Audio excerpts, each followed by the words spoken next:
சொற்றொடர் மகா வாக்கிய கூடம்பஜே என்பதாகும். மகா வாக்கியத்தில் புதைந்திருக்கும் விளங்கிக் கொண்டிருக்கும் அந்த பரம்பொருளை நான் துதிக்கிறேன்.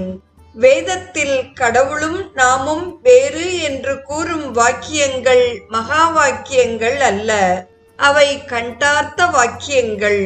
கடவுள் வேறு நாம் வேறு என்று நினைப்பதால் பக்தி உண்டாகும், மன தூய்மை உண்டாகும். வேதங்களின் தாற்பயமே மகா வாக்கியம்தான். மகா வாக்கியம் என்றால் பெரிய வாக்கியம் என்று பொருள் அல்ல, சிறப்பு வாய்ந்த வாக்கியம் என்று பொருள். அகண்டார்த்த போதக வாக்கியம் மகா வாக்கியம். ஜீவாத்மாவும் பரமாத்மாவும் ஒன்று என்று கூறும் வாக்கியங்களே மகா வாக்கியங்கள் எனப்படுகின்றன. பிரஞானம் பிரம்ம, தத்துவம் அசி, அகம் பிரம்மாஸ்மி, அயமாத்மா பிரம்ம போன்ற பல மகா வாக்கியங்கள் இருக்கின்றன. இதன் பொருளாவது பிரஞானம் பிரம்ம என்றால் உணர்வே பிரம்மம் என்றாகிறது. தத்துவம் அசி என்றால் நீ அதுவாகவே இருக்கிறாய் என்ற பொருள்.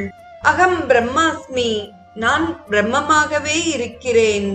அயமாத்மா பிரம்ம, இந்த ஆத்மா பிரம்மம் என்று பொருள்படுகிறது. வேதத்தில்